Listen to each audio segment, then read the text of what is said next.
My father's been gone now for 11 years, and I realize now that all the things that I learned from him, I'm starting to live through as I start getting into the age that I knew him the most, in his late 30s, early 40s, getting into his 50s. He was the kind of guy that was always self-employed, self-directed, very independent. But most of all, he taught me grit. And he always said that if you learn how to sell, or if you're a salesperson, oftentimes you can out-earn the owner of the business.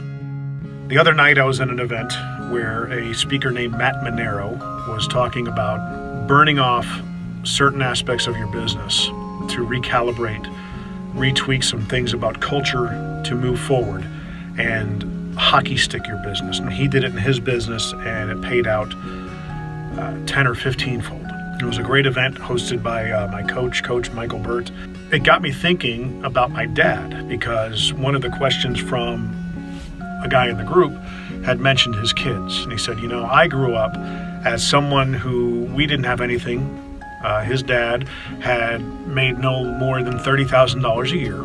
They never had to go on food stamps or get government assistance. They always made it work somehow.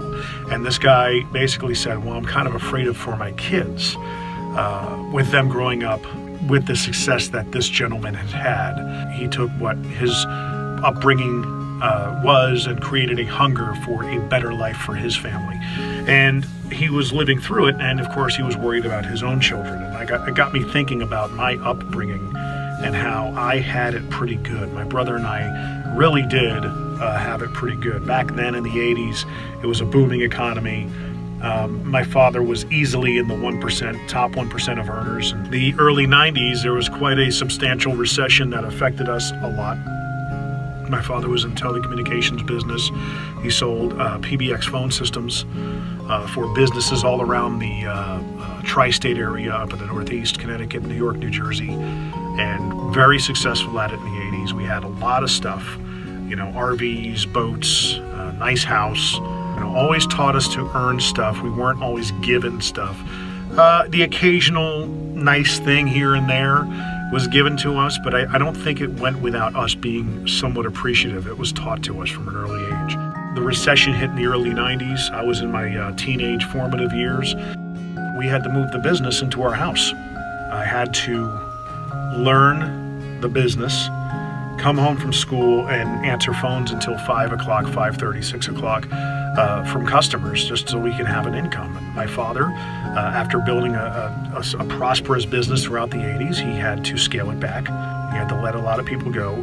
And he was basically relegated to making the service calls himself, selling the phone systems, installing them with my brother and myself in tow as his helpers and his assistants, the best that we could possibly do at the time. I'll just never forget one day when we were outfitting the office in our house. I was up on a ladder. I believe I was installing a light fixture or something like that, and I looked down at him and I said, hey, why don't we get a pizza for lunch? And he looked back up at me and he said, we can't. I said, oh, okay, why's that? He says, well, we can't afford it. A pizza. I'll never forget that. And I remember the look on his face of, what can I say? This is where we are, and this is the reality, and you're old enough to realize this.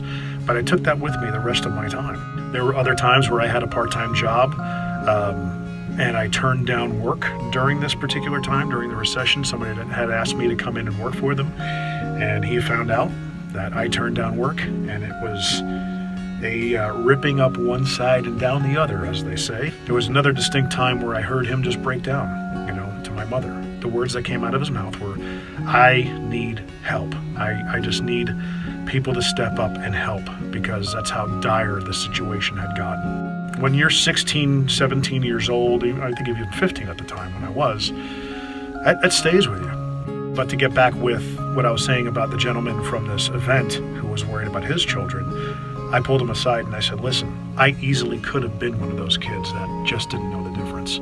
But my story played out, and we had some pretty big comeuppance that happened in that experience. And I just want you to know that your children's story still has to be written.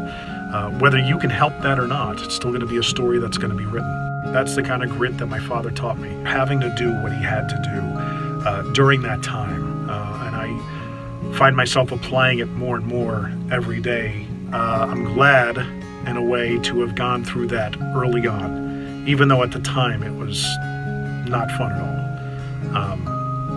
The moral of the story is that, everything's going to ebb and flow. You're going to have peaks and valleys. When you're going through those things, just know that there's going to be an upswing. There always is. You just have to have that kind of faith to keep on moving forward, like my father did. And as good as he could have planned for the future, you never know what may happen and the circumstances. You can plan to the best of your ability, but the story still has to be written, and your character still has to be formed. If you're out there and you're worried about children like that, just remember that their stories have to be written. Their stories are still being experienced and lived out. All you can do is teach them a hunger for learning, earning, and yearning for achievement and goal setting, which is something I'm still learning. So